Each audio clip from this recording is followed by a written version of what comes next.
Here's the how-to for gumbo. It's about 5.5 minutes long.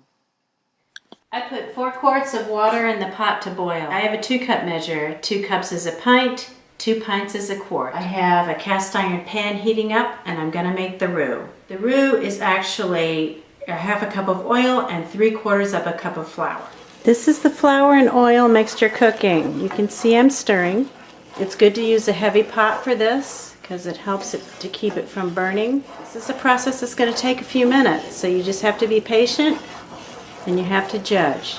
I'll show it to you when it's brown in a few minutes. You can see that it's just kind of turning a little bit of tan right now. Okay, I've noticed just a little bit of sticking, so I switched to a whisk and turned the heat down just a little bit. You can tell it's really thickening up. The middle is really cooking quickly, so you really have to watch it and you have to keep stirring it. That roux looks like it's done. I had to take it off the burner and turn on the vent fan because it was smoking quite a bit. So I turned down the heat, moved it back, and kept stirring it. And that's what you have to do in case it starts smoking too much. Don't keep it on high heat because it will speed up and burn on you. So be careful for that. There's one really important safety tip also. If you are going to use a cast iron pan, please be sure to use a hot mitt or pot holder or something to handle the pan because it gets quite hot if you have to move it, and especially if you have to move it in a hurry. So make sure that you always have your pot holder or oven mitt handy first. The next step is the trinity. I'm going to start with the onions first and chop them. This is the green pepper. You have to core it and take out the seeds, and then I'm going to chop it. These are 4 ribs of celery. You have to chop them up, cut off the ends so that they're nice and clean. Make sure you wash them. There are 4 ribs of celery, 1 green pepper, 1 large onion. The onion in the photograph is huge. That's equivalent to 2 large onions. I only used half. I'm going to add the vegetables and the roux, and it's going to boil.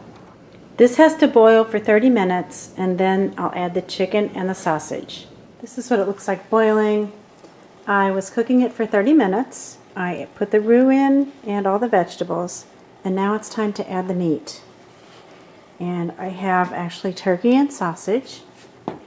And so I'm going to add this in very carefully and very slowly because I do not want it to splash up and look like that and get me. Fortunately, I was standing back. Okay, I'm going to stir this. And what you have to let it do is let it boil for as long as up to an hour or an hour and a half. You have to have the meat tender to the fork test. This is my rice cooker. I have 5 cups of rice going.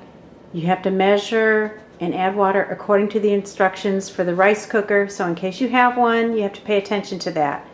Otherwise, buy regular rice and use the package instructions. No big deal.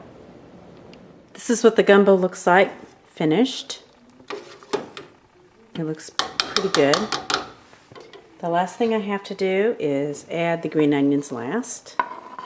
I'm going to stir those in. Let that cook for a few more minutes. Okay, the rice is done. Okay, I'm going to dish up some rice.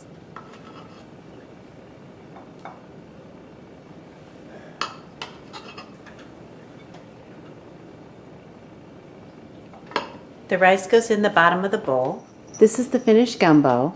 You serve it with a little bit of gumbo filet. This is sassafras leaves. Get just a little bit out. You sprinkle it on top if you want.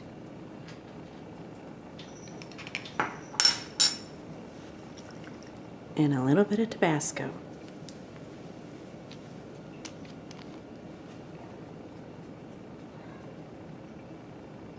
Not too much, just enough to add some kick. That's what the finished product looks like. Now we'll have to taste. A little bit of hot sauce, a little bit of everything.